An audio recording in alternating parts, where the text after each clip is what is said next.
aí, galera? Boa noite, pessoal. Viagem de longa duração nessa quinta-feira, né? Entrando no ar, como sempre, às 19 horas de preferência. Hoje, né, a gente tem um convidado super especial, né? Uma pessoa que tem um currículo, né? Um plantel de projetos, de iniciativas diferenciado mesmo. Eu vou chamar ele, todo mundo já deve saber, né? Fábio Seixas, já está nos aguardando aqui. Então, vamos lá. Fazer aqui a conexão. Enquanto isso, mestre Ambrosio. E aí, Meu, beleza? como é que você tá? Tudo bem, cara. Tô aqui, minha cortininha nova, tô empolgado aqui, o mestre Ambrosio. Ah, maravilhoso. Obrigado Prazer pelo convite. prazer te receber. É uma honra falar com alguém que, bem, tem no mínimo aí muita coisa para contar e sucesso tremendo em tudo que faz. Vou tentar. Bacana, bacana.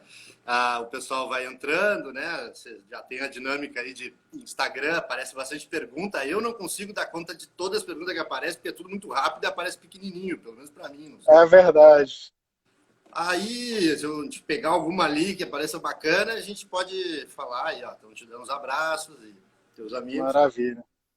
Bacana. Olha, sempre tem uma toalhinha também, que eu tô aqui em Alagoas e o calor não dá trégua. Aí ferve. Nunca, o ano inteiro. É, aí é calor mesmo. Bom, Fábio, então, ó, é uma honra, né, estar conversando contigo aqui no Viagem de Longa Duração. A gente foi interagindo há algum tempo, né, até conseguir uma data legal para os dois. Legal. Que está sendo agora o segundo bate-papo do ano, né? A gente teve um bate-papo agora com o Alfredo Souza, né, que faz o moto chileiro, né? Que legal. E hoje estamos contigo, tal, muito legal.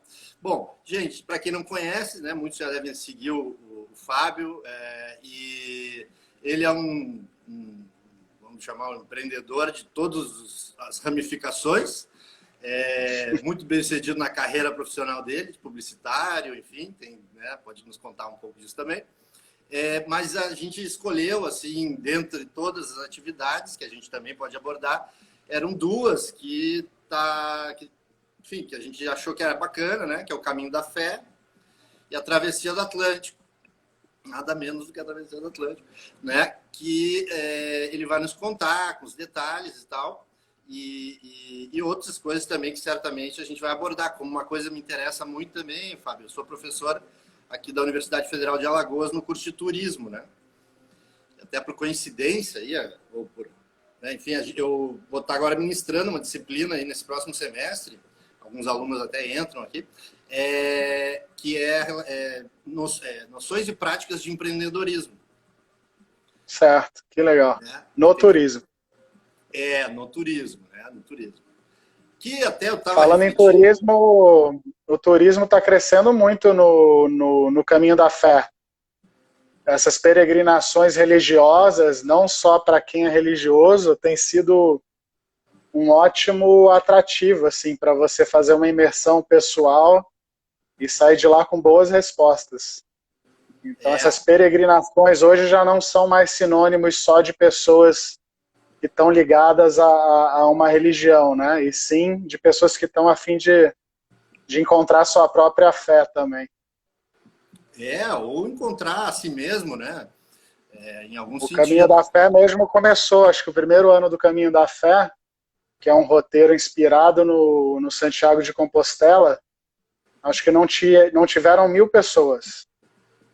Hoje já são mais de 50.000 pessoas que fazem o caminho por ano. Por ano, né?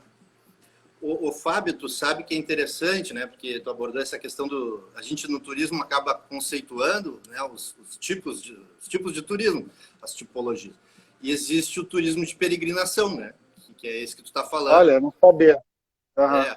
Inclusive tem muita coisa escrita, produzida a respeito, né, do turismo de peregrinação. Não é novo, né? Tanto é que o Caminho de Compostela é um exemplo.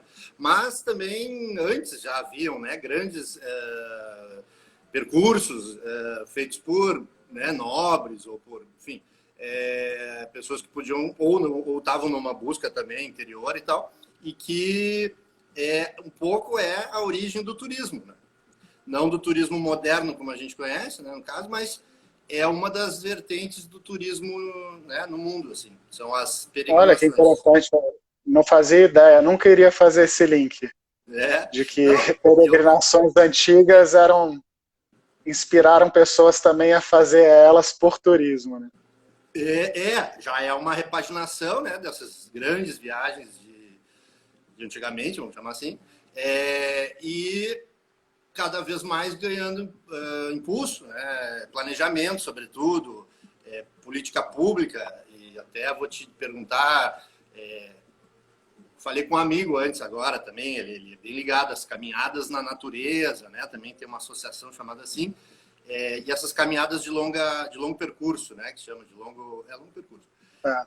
E... As trilhas no Brasil têm ganhado um destaque bem grande, né? Então hoje você tem inclusive grandes organizações como o WWF incentivando projetos de mega trilhas aqui no Brasil, como é o Caminho da Mata Atlântica, por exemplo, que é um projeto que a WWF apoia e conecta aí diversas pessoas nesses estados que a Mata Atlântica abrange, e com o intuito de criar um grande corredor natural, né, para que esse bioma esteja 100% ativo e vivo em todos os estados que ele passa. Eu vi umas lives, né, um bate-papo que tu teve, tudo com o pessoal lá, né, foi um pedacinho. Acho que até tu teve lá, não é, no Parque Estadual do Despego, né? Tive. E onde eles estavam fazendo o planejamento, né, e também o campo, né, deve estar fazendo campo também. O William Moore, que estão comentando aqui, ele é um grande resolvedor de conflitos. E depois eu fiquei até curioso para saber o que ele está fazendo nas trilhas por aí. Sim. Esse amigo que eu falei, professor também de turismo, ligado à parte da caminhada, assim, das caminhadas, o Rafael Freitag, ele mora em Santa Catarina, e ele até me alertou existe o Sistema Brasileiro de Trilhas de longo percurso. Isso, existe. Então está tentando se estruturar, né,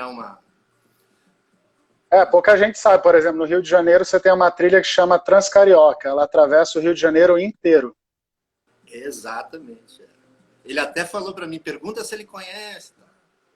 E aí hoje o que tem rolado é essas trilhas que eram muito regionais, projetos nacionais têm tentado conectar uma trilha a outra, né? Uhum. Então você sai de uma Transmantiqueira, entra numa Transcarioca e de repente você atravessa o Brasil inteiro numa trilha só. Vem cá, aí, vendo aqui, sobre o Caminhos na Natureza que tu estava postando, né, que naquela época, tu acabou fazendo a caminhada da Mata Atlântica também? Como é que ficou esse projeto? Não, o Caminho da Mata Atlântica é para ser uma hiper, ultra, mega maratona, né? É um projeto que ainda a gente está levantando recursos e está entendendo a viabilidade. Sim. Porque, assim, daria para sair hoje e fazer o que é mais ou menos esse caminho, mas o caminho completo ele não existe. Então ainda está sendo mapeado, tem várias regiões que passam por fazendas e terrenos privados, tem várias regiões que passam também por áreas de grandes indústrias. Então você pega essa indústria de celulose que está aqui na costa brasileira, ela domina assim grande parte dessa costa, mesmo fazendo trabalhos, algumas fazendo excelentes trabalhos de preservação do bioma da Mata Atlântica, mas são muitas licenças e muitos bate-papos a serem resolvidos para que essa trilha ela aconteça do jeito que a gente quer, né? Porque hoje daria para fazer mais ou menos isso, mas eu teria que sair muito para a estrada.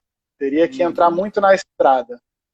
E aí, obviamente, a notícia ia ser a mesma, né? Alguém correu, mas eu gostaria de fazer pelo menos esse trecho depois que a gente conseguisse autorizações e resolvesse essa parte logística para ficar a maior parte do tempo possível dentro do bioma, dentro da Mata Atlântica, né? Que, aliás, Então ainda não saiu. Um pouquinho do que é, né, a ideia, né, que é a valorização, a tentativa de conexão de pequenos... Ela é inspirada numa mega trilha americana, que é uma trilha que existe lá há muitos anos e que de 50 anos para cá voltou a ter migração de urso, porque esse bioma foi restabelecido.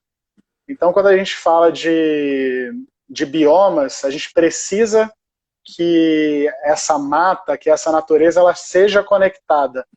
Não adianta você ter uma lei de preservação, por exemplo, eu compro uma mega fazenda na Mata Atlântica, eu por obrigação, aqui o Brasil tem até boas leis assim de preservação da natureza.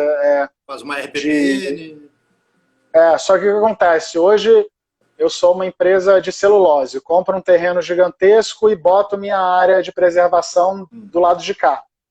Aí o próximo fazendeiro, a próxima indústria que compra o terreno seguinte, ou a área vai se urbanizando e bota a área de preservação do lado de cá. Então essa mata não está conectada. E você acaba tendo hoje mais de 3 mil pequenos pontos de Mata Atlântica na costa brasileira, que eles dizem que são florestas mortas, porque elas não têm conexão com um percentual de mato que daria vida para esse bioma, né? Então, na realidade, você tem um monte de árvore, mas você não tem um bioma 100% funcional ali. Então, o caminho da Mata Atlântica, ela vem inspirado nessa trilha americana, que tem 3.500 quilômetros lá nos Estados Unidos. Aqui é mais ou menos o que daria assim, a Mata Atlântica, vindo desde lá da saída dos Canyons do Sul até, assim, a nossa Mata Atlântica original, ela vai até Natal, né? Até o Rio Grande do Norte. Mas hoje você ainda tem uma Mata Atlântica bem visível assim, em alguns trechos da Bahia, mas muito forte aqui no Sudeste, né? Rio de Janeiro, São Paulo, até ali Espírito Santo. Então, a ideia era sair lá dos Canyons do Sul e chegar até a fronteira do Rio com o Espírito Santo. Isso daria mais ou menos uns 3 mil quilômetros, e é esse projeto que tem... o meu projeto de correr isso tudo é para dar mais visibilidade para esse projeto que já existe, que já estão trabalhando nele, que estão fazendo um trabalho maravilhoso, que é conseguir conectar através de iniciativa privada, pública, de público-privado, de conscientização particular, individual, de pequenos municípios, para que a Mata Atlântica, nesse trecho, seja 100% reconectada. Super legal. Tomara que dê, né? Quer dizer, um projeto de longo prazo, não é uma coisa que acontece para ontem, mas... Exatamente. Deixa um legado, né? E aí Mata Atlântica é tido como... Tem um termo no mundo da preservação ambiental que chama hotspot. Então esse termo significa que um determinado bioma está sofrendo um risco enorme e que é um bioma único e muito particular. Então, quando você fala de Mata Atlântica no Brasil, ele é o segundo bioma mais rico do planeta e que está mais ameaçado no planeta. Então, quando a gente fala de Amazônia, a Amazônia hoje, apesar do tanto que ela está sofrendo, ela ainda tem 80% da sua área, né? A Mata Atlântica, dos 100% do que já existiu dela, hoje a gente chega a ter mais ou menos só 10% do que já foi a Mata Atlântica. Eu acho 10 ainda otimista, né? E 10 quando a gente não está falando mais de mata nativa, né? A gente já está falando de novas plantações, de matas secundárias, etc. Então, da mata original da Mata Atlântica, a gente tem aí uns 6% do que a Mata Atlântica já foi. Então, quando a gente está falando de Amazônia, a Mata Atlântica já está num lugar muito, muito mais fragilizado do que a Amazônia está. Então é importante a gente olhar... é importante a gente olhar para tudo, né? O nosso Cerrado está sofrendo, a nossa Mata Atlântica está sofrendo, enfim, todos os biomas estão sofrendo, mas a Mata Atlântica, a nível global, todos os ativistas, grandes organizações que olham para o meio ambiente, têm como segunda prioridade no mundo a Mata Atlântica aqui no Brasil. Estão te perguntando, Fábio, aqui se há Pacific Crest Trail nos Estados Unidos. Não, a trilha que o nome me fugiu, mas não é a Pacific, não. Tá. Bem, bom, vamos um pouquinho de Caminho da Fé também, né, Fábio? Que a Mata Atlântica ganhou espaço, afinal ela tem a sua importância. E é um projeto legal aí que tu está desenvolvendo e que em breve, possivelmente, a gente vai ter documentários e muita coisa, né, legal para ver e conhecer. Bom, o Caminho da Fé, né, fica ali entre Minas e São Paulo, né? Fica bordeando ali. Inicia em Águas de Prata, né? Isso. O caminho original começa na Águas da Prata e termina em Aparecida, na Catedral, né? Na Catedral. E esse trecho dá 318 quilômetros. 318. Aí o projeto do Caminho da Fé foi crescendo e hoje tem ramificações. A maioria dessas ramificações chegam em Águas da Prata e dali a pessoa continua no percurso original, né? Mas o original ele foi fundado e desenhado de Águas da Prata até Aparecida e tem ali 318 quilômetros. Apesar de sair de São Paulo e chegar em São Paulo, o caminho é 90% dentro das montanhas da Mantiqueira de Minas Gerais, né? E foi uma surpresa enorme, assim, porque eu não tinha planejado nada disso. O Marcinho Souza, que estava até aqui, é um dos maiores corredores aí brasileiros. Já foi tricampeão de ultramaratona de 50 quilômetros. Teve o recorde dos 5 quilômetros em asfalto aqui no Brasil durante anos. Ele me ligou um dia e falou, vamos para lá. Eu falei, vamos. E aí fomos. Não sabia o que eu ia encontrar, a única coisa que eu garanti para ele é que o primeiro dia eu ia conseguir correr. No segundo, a ideia era acordar, sentir como estava e decidir se a gente ia continuar ou não. E aí começamos essa jornada assim, né? Meio sem muitos planos e com pouquíssimo treinamento. A gente não treinou para fazer isso. Olha, ele apareceu. E aí a gente... Foram 5 dias... A nossa meta era correr 64 quilômetros por dia, né? Uhum. Dependendo do trecho de onde ia dormir. Às vezes um pouco menos, às vezes um pouco mais. Mas o Caminho da Fé, assim... A primeira surpresa que a gente teve é que nunca ninguém tinha feito o caminho correndo. Então nós fomos os primeiros a fazer ele correndo. É um dado curioso, porque a gente não fazia ideia. Mas ao mesmo tempo é importante porque depois que a gente terminou, ele obviamente mudou nossas vidas, mas um caminho de peregrinação ele não é feito para fazer correndo. Então, quando a gente terminou o caminho, uma das coisas que a gente falou assim é, cara, a gente tem que fazer isso andando no tempo certo para conhecer mais ainda as pessoas, para conhecer mais ainda os lugares, para a gente pensar mais assim nas nossas vidas, sabe? Mas mesmo assim, 5 dias já foi uma coisa muito intensa, porque a gente também trouxe esse lado esportivo, né? Que querendo ou não, correr 64 km por dia é uma coisa bem assim, que impacta no teu corpo, né? Alguma coisa vai acontecer. Você não faz isso de graça, né? Então tem algum... Não, e 5 dias seguidos, né? 5 dias seguidos. E aí a gente foi aprendendo, assim, também entendendo o que era de fato o nosso desafio, se a gente queria mesmo fazer essa pegada, assim, e a vontade que dá durante o caminho é de fato parar tudo e falar, cara, vamos andar e vamos conhecer as pessoas, entendeu?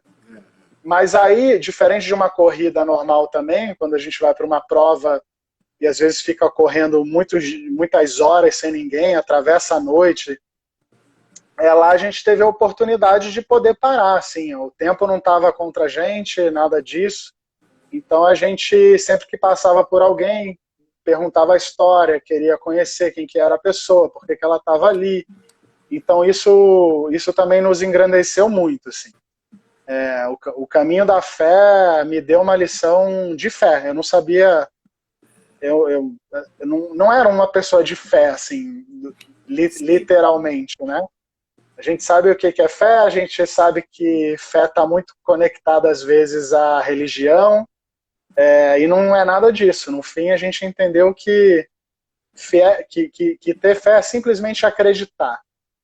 E que você pode ter fé, não importa qual que seja o formato da tua fé e qual que seja o nome que você dá para a sua fé, né? E isso foi muito legal, assim, me completou bastante como ser humano, essa grande lição que esse caminho me trouxe. É um grande mergulho interior, né?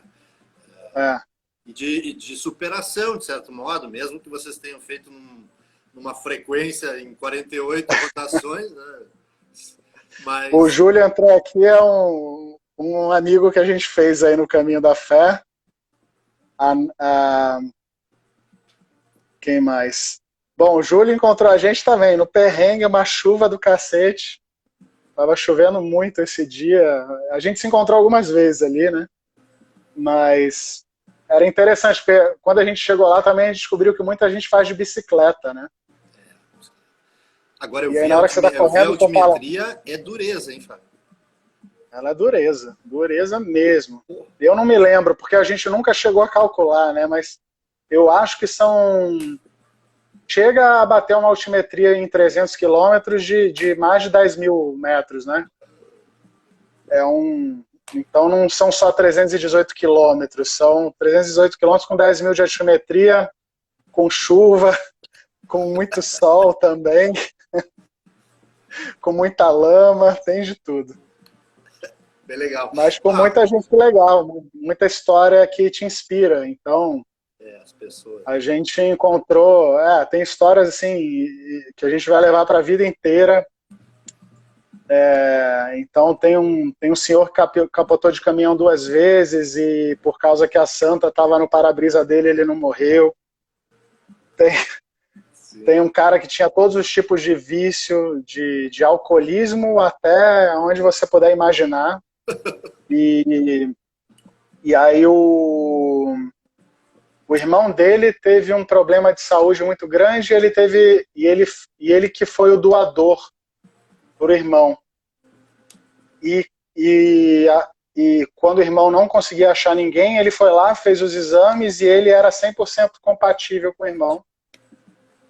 E aí ele era drogado e acabado. E aí ele parou tudo porque ele fez a promessa para a santa que se o irmão ficasse vivo, ele... Então você vai encontrando histórias que realmente são surreais.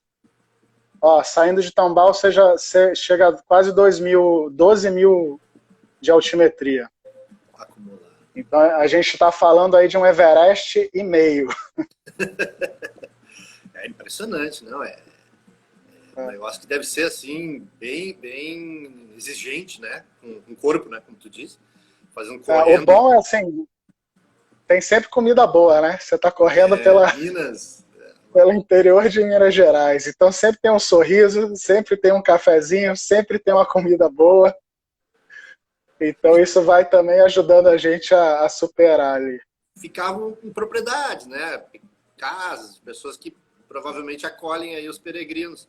E dava coincidência de ficar também outras pessoas, ou é meio quando passem? Não, sempre. Só que o que acontece? Normalmente o peregrino tradicional, ele acorda cedinho, ele vai até ali a hora do almoço, um pouquinho mais, e depois usa a tarde e a noite para descansar, para ler, para botar as ideias em dia e conhecer pessoas, né? Uhum. A gente, como tinha que correr, a gente chegava já nessas pousadas e tinha ali uns 30 minutos, uma horinha para conseguir se recompor, tomar um banho, comer alguma coisa e já queria ir dormir, né? Sim. Porque o sono era o nosso principal alívio, assim, para poder recarregar, recompor e começar no dia seguinte cedinho de novo. Mas a gente encontrava muita gente, sim. Em todas as hospedarias que a gente ficou, tem algumas muito clássicas, assim, que todo mundo que vai no caminho indica, e tem outras que a gente correu até um lugar e não tinha onde ficar e se arrumou por ali mesmo. Alguém abriu as portas lá. Mas todas as experiências foram muito boas, assim, super seguro, muito bem sinalizado, porque eles têm aquelas setinhas amarelas, né? E o caminho inteiro, assim, você não se perde. Então, a única vez, aliás, que eu ia me perder, uma dessa turma que estava de bike, normalmente quem vai de bike faz bem mais rápido que quem faz a pé, né? Só que a gente estava correndo tanto que a gente passava essa galera de bike todos os dias. E aí eles ficaram amigos nossos, né? E aí, num desses pousos aí, um deles falou pra gente: olha, o caminho não tem erro. Quando você não vê seta e tiver uma bifurcação, para onde tiver subida é para onde você vai. Então, assim, não tem erro. Tem subida, o caminho é ali. E teve uma vez que eu estava tão, assim, no flow da peregrinação ali da corrida, que eu fui indo, estava lindo, né? E quando eu vi, alguém estava me gritando lá de cima de uma fazenda, assim, mas muito longe, eu não sei nem como é que a pessoa me viu. Não é por aí. Aí ela começou a gritar, ela falou: não é aí, você está no caminho da fé, você tem que subir. Aí eu tive que voltar 1 quilômetro. Falei, cara, não é possível, isso é coisa de Deus, né, mesmo, assim. Eu podia ter andado 30 quilômetros a mais para descobrir que eu estava indo para o lugar errado. Vou te falar, o cara ali já deve ter visto muita gente passando pelo lado errado. Pode ser. O cara fica ali, ó, opa, lá vem outro. Ele tinha que deixar uma caixinha ali para a gente fazer uma doação. Muito bom, velho, muito bom. Não, eu queria até te perguntar a respeito de, assim, vamos dizer, alguém que não corre, né, que está querendo começar a fazer trilha, vamos supor, o que o cara, bom, como é que o cara se prepara, sei lá, tênis, tu usa um tênis muito especial, como é que tu te hidrata antes, ou enfim, como é que tu lida com essa questão do desgaste? Olha, quando você tá falando primeiro de comida, né? Quando você está para o Caminho da Fé, que é um lugar que você sabe que você vai encontrar cidadezinhas no meio do caminho, você não precisa levar tantas coisas na mochila.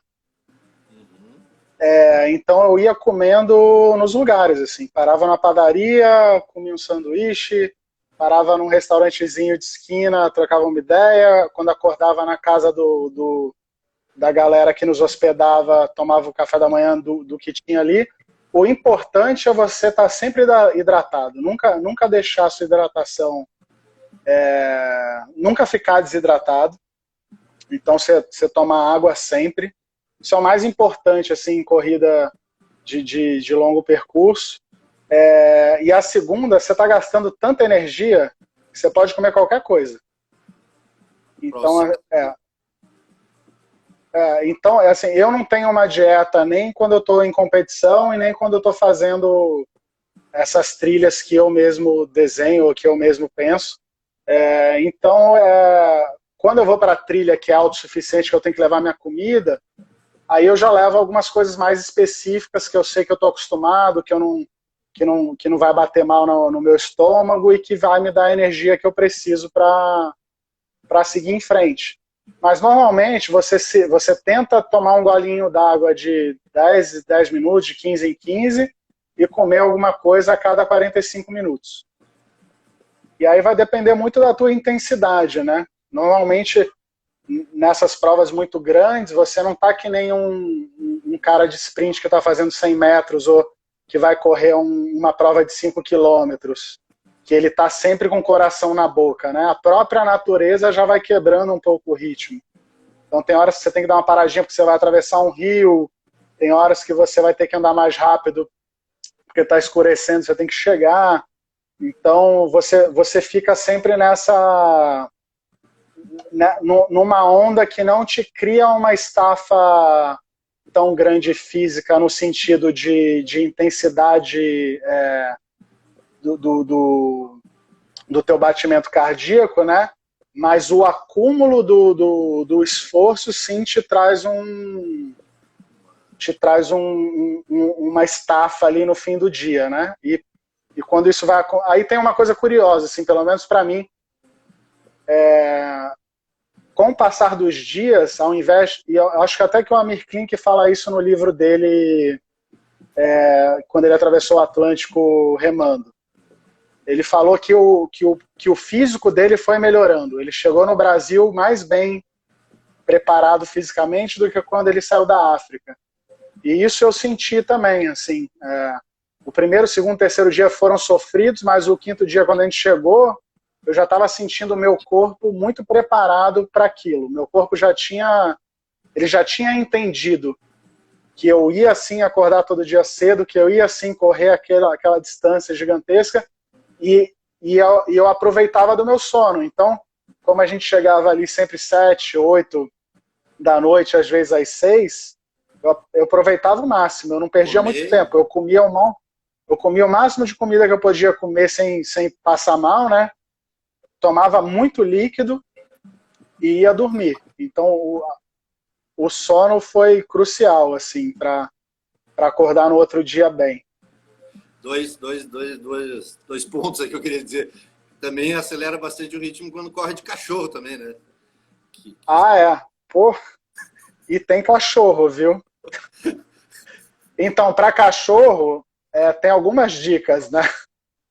Algumas, assim, para momentos extremos, mas, assim, se você leva o pole, né, o stick, que você usa na mão, eles já se afastam mais naturalmente.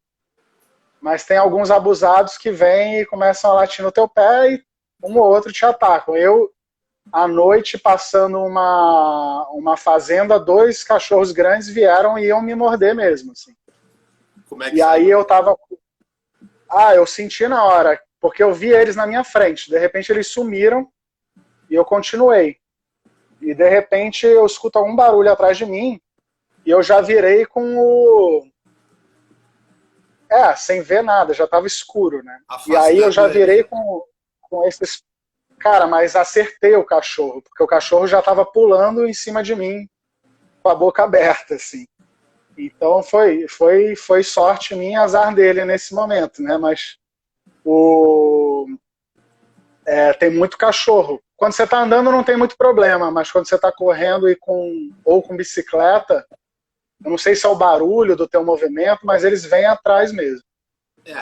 Cachorro, tipicamente cachorro. Que coisa de estrada, assim, né? E a outra coisa que eu lembrei é o Guilherme Cavallari, que eu bati papo ano passado, finalzinho do ano passado, também estava falando sobre isso, sobre que o início, né, o corpo não entende bem, né, a cabeça fica resistindo de que tu vai passar trabalho, de que tu vai ficar cansado, de que tu, né, vai ter uma outra condição que não é de quando tu tá na tua residência, enfim. Mas que no caso dele, ele também faz as dele de bicicleta, né, também faz outras coisas, mas... E aí com uma semana, né, mais ou menos, quando a viagem é de 3 meses, assim, uma semana cai a ficha e a pessoa, né, começa já a entrar mais no clima, né? Para mim, felizmente, foi mais rápido do que 3 meses. Não. Mas o corpo longa, realmente, né, o corpo realmente acostuma. É impressionante, assim. E aí a gente entende, né? Algumas histórias loucas que a gente vai escutando pela vida de pessoas ultra resilientes. Você não tem opção, cara. Ou seu corpo entende ou acabou para você, entendeu? E o corpo é muito inteligente, então ele acaba concentrando todos os esforços para que aquilo dê certo mesmo. Quero te perguntar sobre esses momentos assim do flow, né, que tu falou, da corrida intensa e por muito tempo. A ideia de conseguir limpar a cabeça, assim, como é que acontece para ti? Ou não, fica lá e pensando em outra coisa? Enfim, não, para mim é bem rápido.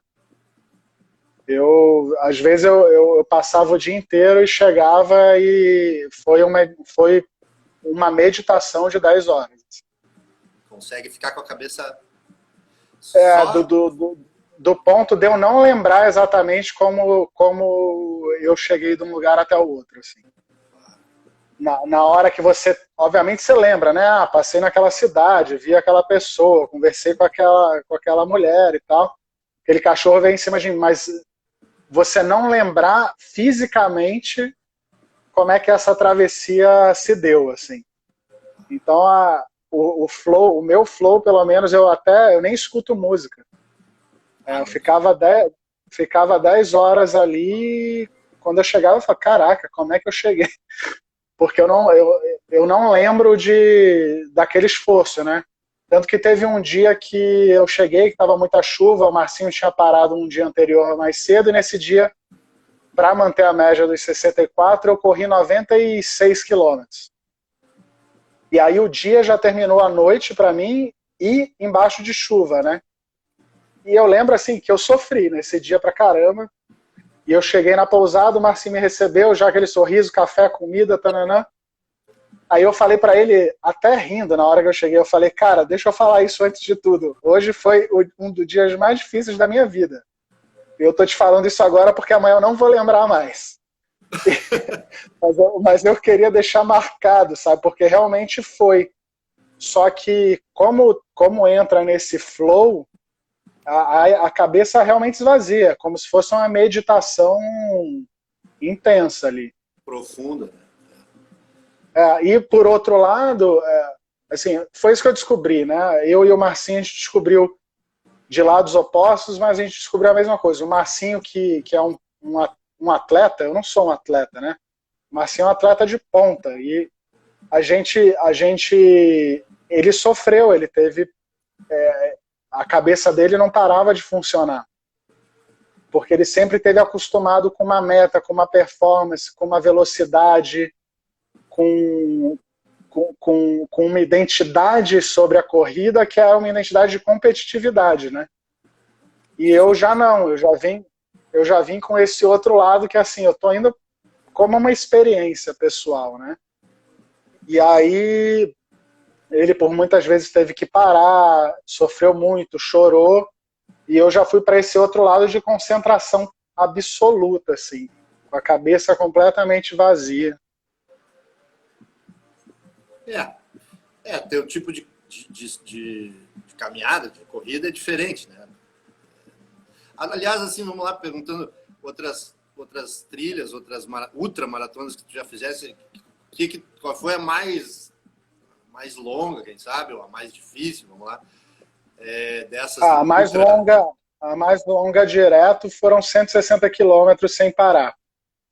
160. Mas a mais longa mesmo, assim, em termos de acumulado, foi o Caminho da Fé. E o Caminho da Fé foi um treino, assim, eu falei, se eu fizer o Caminho da Fé, que são mais ou menos 10% do que eu faria lá na Mata Atlântica, já vai ser um bom treino. Então o Marcinho entrou nessa com a cabeça assim, eu tô acostumado a fazer 50 quilômetros. Eu entrei com essa cabeça, falei, eu só tenho que fazer 10% do que eu quero fazer na Mata Atlântica, né? Então, psicologicamente, para mim era um percurso pequeno e para ele, psicologicamente, era um percurso muito grande, né? O psicológico joga pesado, né? Eu acho que o psicológico... Foi demais, assim. Ele teve um encontro espiritual com o pai dele, então muitas coisas aconteceram para ele. E isso que é o legal, assim, de uma peregrinação, né? E você entende também quando você chega no seu limite físico, outras coisas começam a acontecer contigo. E eu vi que o Marcinho sentiu muito isso, eu também senti, óbvio. Mas a gente sentiu isso em extremos diferentes, né? Maneiras diferentes. Cara, então, essas experiências todas, né, puxando um pouco mais para o lado do... Bom, a gente tem ainda a travessia do Atlântico. Parece que tu me saiu lá da África do Sul. E saí lá de Cape Town e vim até Ubatuba. E como é que foi o embarque? Quer dizer, como é que entrou nesse projeto? Tu montou? Também foi assim, de chupetão. Eu nunca tinha velejado, né? E aí, no mês anterior de eu ir para a África, eu fiz um curso de fim de semana, mas sabe aquele curso que assim, vamos botar essa pessoa no barco, vamos velejar aqui, se ela aprender alguma coisa, ótimo. Então foi mais ou menos isso, um curso de fim de semana. E aí consegui assim, entender que um objeto de 6 toneladas em cima d'água, com a força do vento, anda para frente, né? E aí eu achei isso maravilhoso. E aí um amigo meu viu, por acaso, que eu estava fazendo esse curso, e me marcou num post no Facebook desse barco que ia vir da África para o Brasil. Eu não tive a menor dúvida. Eu mandei a mensagem para esse cara, que hoje é um grande amigo meu, chama Spinelli. O Spinelli construiu o próprio barco, que é esse barco que a gente atravessou. Ele é um barco pequeno, de 33 pés. E aí eles toparam. Ele falou, vem para a África e daqui você vai para o Brasil comigo. E eu falei, eu quero ir se você me ensinar. E como o Spinelli é um super professor, construiu o próprio barco, veleja muito, entende? Era engenheiro. Então, falei, melhor professor e melhor oportunidade eu não vou ter, né? Então fui para a África e chegamos na África e aconteceu uma coisa muito parecida com o que aconteceu comigo e com o Marcinho no Caminho da Fé, porque para o barco estar lá, o Spinelli foi para lá com 2 ex-amigos dele. E durante a ida, eles acabaram a amizade. E os 3 eram capitães, né? Obviamente o Spinelli muito mais experiente. Mas faltou, pelo que eu entendi assim, da história toda, faltou um pouco de humildade, faltou um pouco de sinergia, tinha um ego grande ali dos 3 dentro do barco, pegaram mares mais agitados do que o que a gente pegou na volta, e o barco e o Spinelli, eles chegaram lá assim, destruídos, né?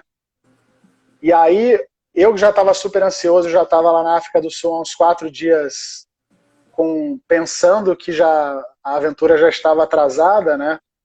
Que era para eles terem chegado antes. E já estava ansioso para sair. Quando eu vi o barco chegando, eu falei, amanhã a gente já vai embora. Né? Que nada, cara. Peguei, o Spinelli estava com o emocional abalado, o Soneca, que é o barco, estava com nenhum problema, porque o Soneca é um tanque muito bem construído, mas tinham várias coisinhas a se fazer, ou seja, tinha água entrando por alguns lugares do barco, assim, umas goteiras, tinha 2 velas do barco estavam rasgadas, tinha a luz de sinalização do barco estava queimada, então tinha assim umas 20 coisas que a gente tinha que fazer no barco. Levaria e a minha uma ansiedade semaninha ali. num lugar que a gente não conhece ninguém, não sabe quem são os fornecedores, nada disso. E aí a minha ansiedade começou a virar uma paixão, porque eu comecei a cuidar daquela casa que ia ser minha casa também pelos próximos 40 dias de mar. E ali eu fui aprendendo realmente o que é um veleiro, né? Como é que um veleiro funciona, como é que ele é construído, quais são os equipamentos, onde é que estão as tomadas, como é que funciona o rádio, como é que funciona a água, como é que funciona a alimentação, como é que funciona tudo mesmo dentro de um barco. O motor, né? Enfim, a bomba. O motor, assim, o motor é o que o Spinelli diz, né? Isso aqui é um veleiro. Se fosse para andar de motor, tinha que ser uma lancha. Então, o veleiro ele tem uma autonomia muito pequena, com todos os barcos, né? Tem autonomia muito pequena de diesel, de gasolina. Então, quando você fala que você tem combustível num barco, você tem combustível ali para 6 horas, 10 horas no máximo. Fazer a manobra de entrada, de saída. Então é para momentos muito, muito, muito delicados, assim, que você perdeu o controle total, suas velas se arrebentaram e você tem que encostar o barco em algum lugar, ou na hora que você está chegando numa marina e tem barcos caríssimos e você não quer bater em ninguém, aí você liga o motor, né? Mas para uma travessia como essa, você não usa o motor nunca. Me diga, e você veio com o Spinelli só? Vim eu, o Spinelli e o Tomás. O Tomás tem 24 anos agora, eu acho, ou 25, e ele nunca tinha velejado. Então o Spinelli também é louco, né? Porque ele botou... O Spinelli tem uma escola de formação de marinheiros. O Spinelli tem. Hoje, felizmente, eu tenho vários amigos que têm feito aula com o Spinelli e tá todo mundo adorando. Ele fica ali em Ubatuba. O Instagram dele é Tio Spinelli. Tio Spinelli. E hoje a gente é muito amigo. Eu acabei conversando com o Beto Pandiani também, que tem o Beto o Beto é uma lenda, né? Eu acho que assim a história do Beto precisa ser mais bem contada e que mais pessoas descubram a história dele, porque o Beto é uma coisa surreal, assim. O que ele já fez e na idade que ele fez e na época que ele fez, com os equipamentos que ele fez, eu assim, tendo a dizer, eu admiro mais a aventura do Beto. Assim, são grandes aventuras, eu admiro as duas, né? Mas quando eu penso em fazer uma ou outra, eu gostaria mais de fazer essa aventura que o Beto fez dos Estados Unidos até o Brasil, passando pelo Rio Amazonas, do que fazer da África para o Brasil remando. Olha, cara, agora ele estava comentando nesse bate-papo que a gente fez, o último do ano passado, é a do Círculo Ártico, né? Agora que eles estão também fazendo todo o planejamento. Cara, essa daí, meu irmão, os caras vão pro Círculo Ártico ficar 3 meses, véio, lá com Hobcat, né? Que não tem cabine, né? Que é uma cabine. Puxa, ainda tem eu escutei um pod. Depois eu volto aqui na nossa história, vou tentar contar essa história do Beto, que é muito boa, rapidinho. Ele contando que ele estava com esse amigo dele, não sei se estava no Drake ou se estava vindo de Nova York, não lembro qual expedição do Beto, mas o Beto ele faz num Hobcat ou num catamarãzinho, né? O catamarã é um veleiro aberto, que não tem cabine, então a pessoa está exposta 100% do tempo. Eles já estavam horas e horas e horas numa tempestade, num mar ruim, cada um no seu Hobcat, quer dizer, os dois num Hobcat, né? E o Beto começou a ver uma menina sentada na proa do Hobcat, assim, olhando para a água. E ele tinha certeza que essa menina estava ali. E ele ficou assim 10 horas nesse velejo, horas assim, velejando e vendo essa menina no barco. E ele não queria falar para o amigo dele, para o amigo não achar que ele estava maluco e abortar a expedição. Só que na hora que eles conseguiram acalmar o barco e etc., foram dormir, conversar, aí o Beto falou isso pro amigo, e o amigo falou, cara, eu tava vendo ela também. Então acontecem umas coisas muito malucas. E aí, assim, voltando para nossa do Atlântico, não é normal, não é qualquer velejador que atravessa o Atlântico. Então hoje Spinelli fala, pô, Fábio, você mesmo velejando pouco, hoje eu tenho meu veleiro, velejo um pouco mais, mas na época que eu cheguei ele falou, você mal começou a velejar e você já velejou mais milhas do que 98% dos velejadores brasileiros. E foi muito legal assim, passar por essa experiência, porque de fato é um momento da vida que a gente tira para fazer uma imersão em alguma coisa, né? E é impressionante como se aprende algo novo quando você está completamente dedicado àquilo, né? E como a gente passa muito tempo da nossa vida só pingando daqui, ali, e não aprende nada com profundidade. E poder ter me dado esse tempo para fazer essa travessia foi um presente para mim mesmo. Assim. Aprendi muito e foi muito legal descobrir várias coisas, além de fazer 2 grandes amigos aí para a vida toda. Né? Aliás, tu falaste dessa questão do novo, vamos lá para a parte que a gente ia começar a falar sobre empreendedorismo. Tu é um apaixonado pelo novo, né? De repente, assim, tu resolve aprender, né, alguma outra modalidade ou fazer algum projeto que ainda não foi feito, enfim, aquilo que tu te inspira. Eu sou um eterno curioso, assim. Eu acho que a vida tem muitas coisas a nos ensinar, né? Então, não é que eu seja apaixonado pelo que é novo. Eu sou apaixonado por descobrir coisas novas para mim, né? Mesmo que elas sejam coisas muito antigas, como velejar, por exemplo. E assim, é o meu jeito de viver, né? Eu gosto de sempre estar fazendo imersões e aprendendo coisas novas. Agora, no fim do ano, por exemplo, eu tive uma experiência com ayahuasca, que foi sensacional. E foi tão impactante que eu já vinha pesquisando um pouco antes e agora estou pesquisando muito mais sobre essas medicinas e plantas indígenas. Está abrindo um universo muito incrível, assim, muito ligado à fé, muito ligado à conexão com o universo como um todo, de um jeito que eu nunca tinha imaginado. Assim, a gente assiste muitos filmes, vê muitas coisas, assim, desde Matrix até, enfim, as leituras do espiritismo, né?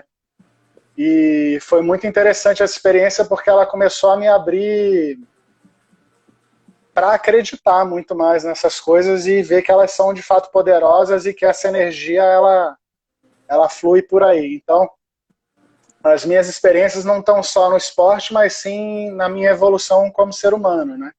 Então, quando eu sinto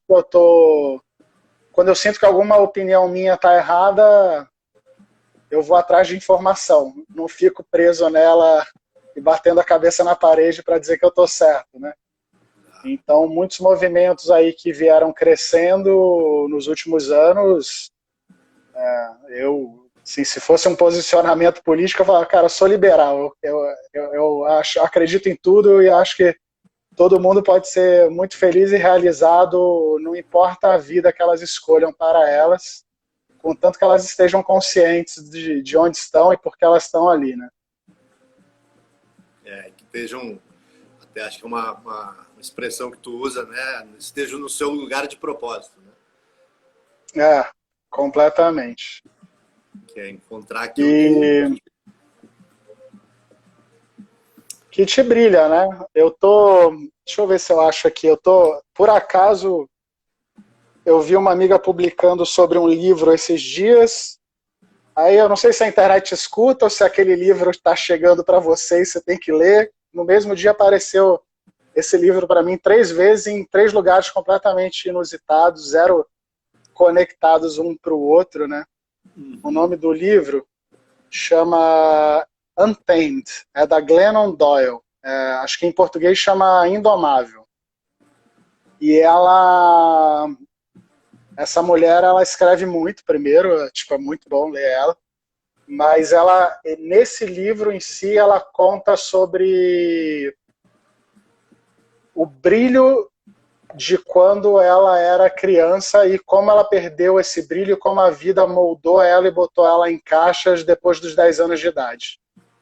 E aí ela vai contando todos os acontecimentos que culminaram nela ser uma adulta frustrada, uma adulta viciada e uma adulta que estava buscando sempre a anestesia porque não queria sentir os seus sentimentos, né? E sentimento é feito para sentir. E aí, do nada, ela se apaixonou por uma mulher, ela era casada com um marido, com um filho, e foi quando essa criança interna dela voltou a conversar com ela. E ano passado eu estava muito nessa busca também, então estou muito me identificando com a trajetória dela, nesse sentido de vamos encontrar de novo a nossa essência, né? Vamos nos abrir para sentir. Então a dor é tão importante quanto a felicidade. E ela diz muito nesse livro sobre as pessoas, em vez de buscarem a felicidade, elas deveriam buscar sentir. E sentir tudo, porque tudo te traz aprendizado. E, enfim, a história é linda, super indico esse filme.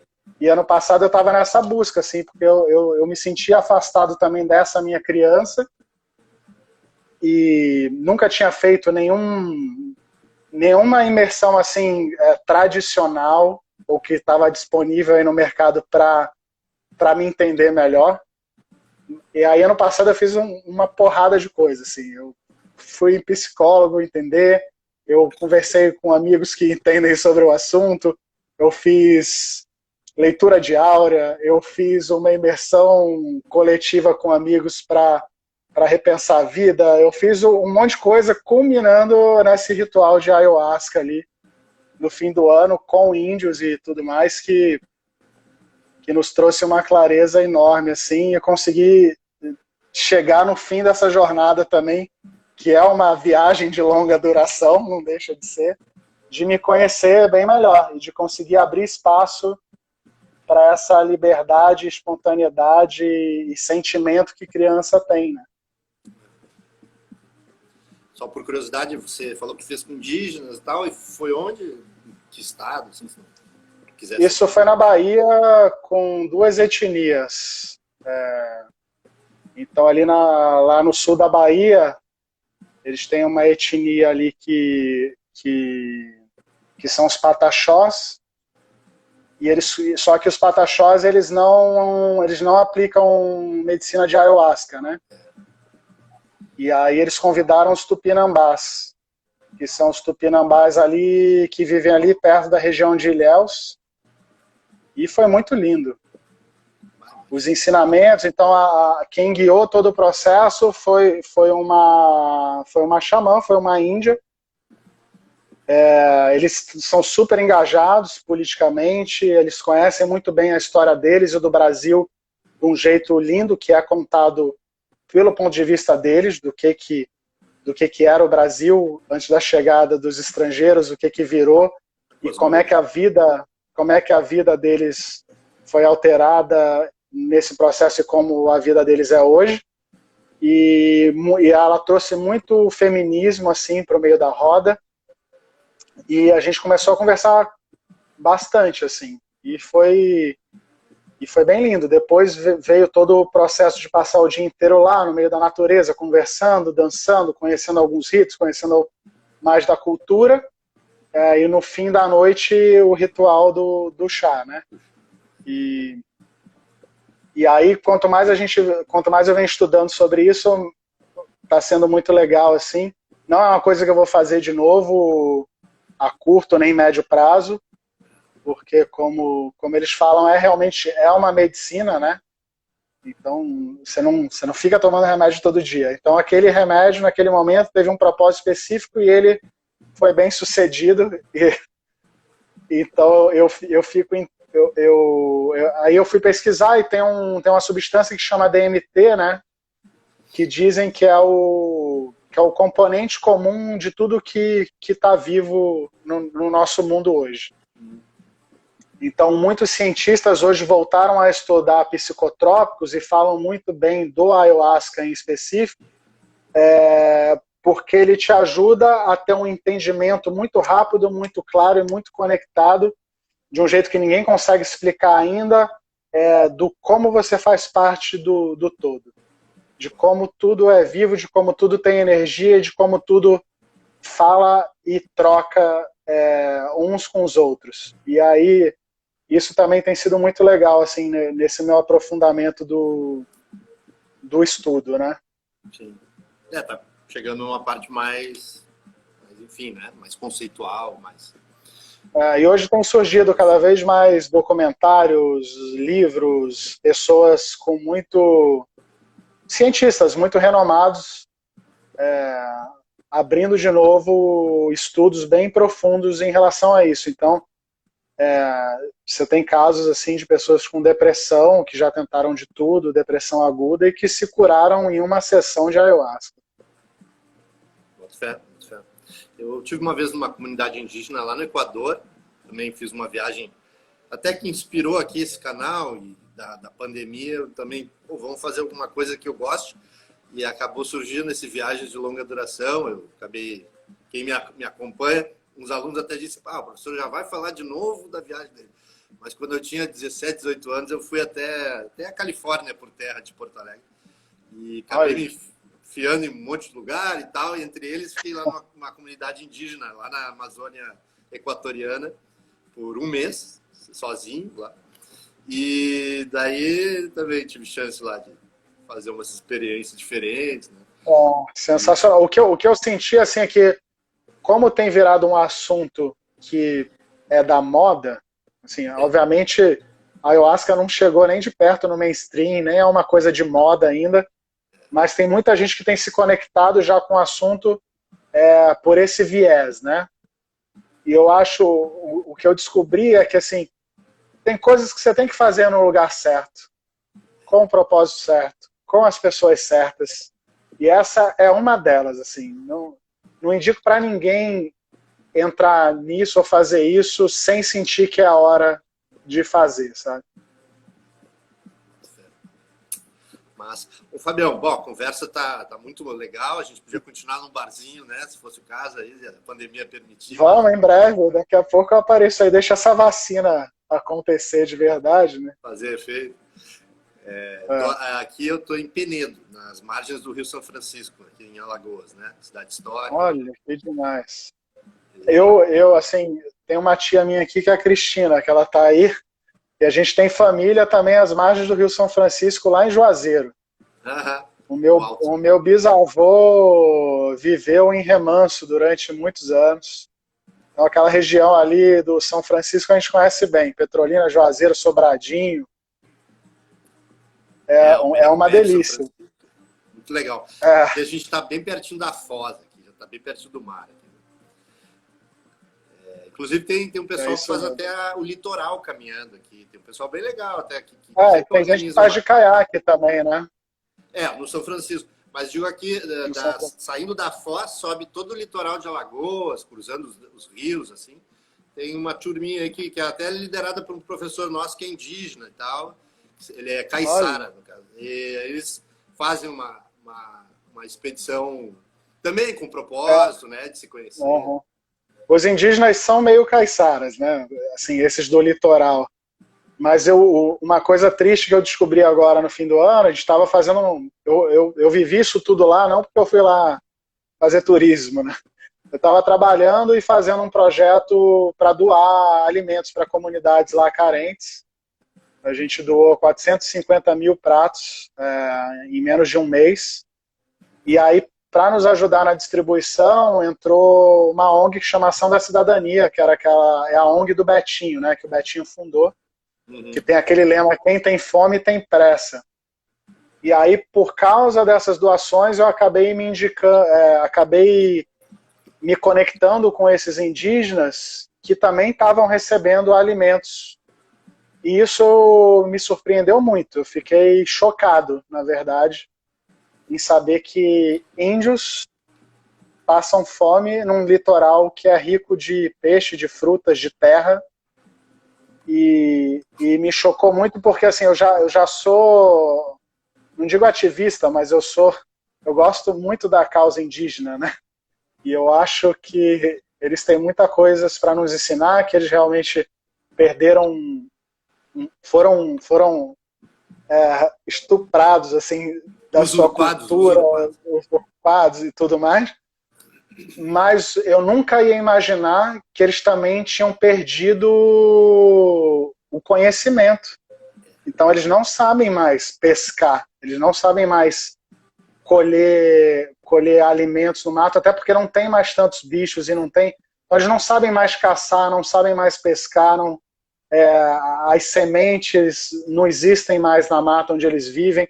Então, o que me chocou é ter um povo originário brasileiro, assim, tradicional, que podia ter nos ensinado tantas coisas. Sim. A gente não deu tempo de aprender, tirou tudo deles e o conhecimento também. Então isso me chocou muito, assim, deu vontade de ser mais ativista também nesse lugar de tentar que o espaço deles seja cada vez mais preservado e que eles possam recuperar suas culturas, suas inteligências mais profundas, né? E isso é uma outra coisa, assim, quando a gente começa a ir para um mundo de muita tecnologia, onde vai ter foguetes e naves espaciais indo comercialmente, levando pessoas para Marte, para a Lua, para onde for, você tem uma experiência com ayahuasca e fala, olha quanta inteligência e sabedoria tem num ritual e numa medicina como essa, que esses caras sabem há sei lá quantos mil anos, e a gente nunca parou, não só para aprender essa uma coisa que ainda está aí, que eles ainda têm esse conhecimento, mas imagina todas as outras que pelo modo conquistador de como tudo se deu, né, muita inteligência, muita coisa foi perdida. E a gente ainda tem tempo de recuperar coisas maravilhosas aí que eles têm para nos ensinar e que são muito, muito valiosos assim, para tudo, para a nossa história, para a própria vida, cultura e preservação deles. E no fim, eles também são a gente também é eles, né? O que é legal hoje, assim, é ver que todo mundo tem escolha, mas você só pode ter escolha a partir do momento que você tem a oportunidade, que você é dado o devido espaço, que você tem os recursos para ter essa escolha. Mas hoje eu vejo muita juventude querendo ser índio também, porque admiram muito, não admiram o capitalismo, essa coisa extrema de hipertecnologia, e gostam mais de voltar para as suas raízes, para o meio do mato, para se conhecer, e nisso os índios têm muito para nos ensinar, né? Alguns futuristas, inclusive, dizem que a vida na Terra no futuro ela é só possível se ela for muito mais sustentável, numa forma muito parecida de como as tribos viviam antigamente, né? Menor uso, né, dos recursos, né, um uso mais... E psicologicamente falando, é muito melhor, né? Porque 90% hoje do planeta tá com a cabeça de algum jeito meio cagada, assim. E os índios ali não tem ninguém com a cabeça ruim, tá todo mundo muito atento, muito consciente e uma felicidade mais genuína mesmo. Verdade. Fábio, olha, a viagem está de longa duração aqui no nosso caminho indígena, aqui, né, nessa conversa legal. E, olha, eu vou ter que ir encerrando por causa daquele tempinho de fechamento aí da live aqui no Instagram. Muito legal bater papo contigo, dá para ter outras conversas também, mas prefiro ir para o barzinho quando puder, tomar um e tal. Né, agradecer. Obrigado por todo mundo aí que participou, que acompanhou o papo. Obrigado você pelo convite. E que, pô, essas viagens de longa duração e esses papos inspirem muitas pessoas aí. O que eu espero também, que, né, cada um possa tirar aí algum ensinamento, alguma ideia legal. E, bom, quando vier aqui para o São Francisco, né, então não esquece de dar uma passadinha aqui, vai ser um prazer, espero já superada a tal da pandemia, que a gente possa fazer um encontro aí com os alunos, tudo pessoalmente e tal. E ficamos aí em contato, fico à disposição. Em breve eu estou lançando 2 filmes no canal Off, que são os filmes do papo aqui. Então vai ter um documentário lá do Caminho da Fé e vai ter um documentário também da Travessia do Atlântico. Deve lançar no Off em março, abril. E aí todo mundo vai conseguir assistir também tudo que a gente conversou aqui. Massa. E que imagens sempre também ajudam a entender melhor. Eu queria chamar a atenção que essa nossa conversa também vai agora para o YouTube, que também tem um canalzinho lá, Viagem de Longa Duração. E no Spotify eu tenho disponibilizado também essas conversas para quem quer fazer exercício e não precisar ficar vendo, e só ficar escutando. Aí fiz lá também o canalzinho do Spotify. Maravilha. Vou divulgar os links. Então tá. Valeu, gente. Abração. Até mais. Até a próxima. Prazer Valeu, enorme. galera. Vou botar aqui o Mestre Ambrosio para nós aqui, ó. Eita. Até mais. Abraço. Vou até baixar aqui no Spotify. Até mais.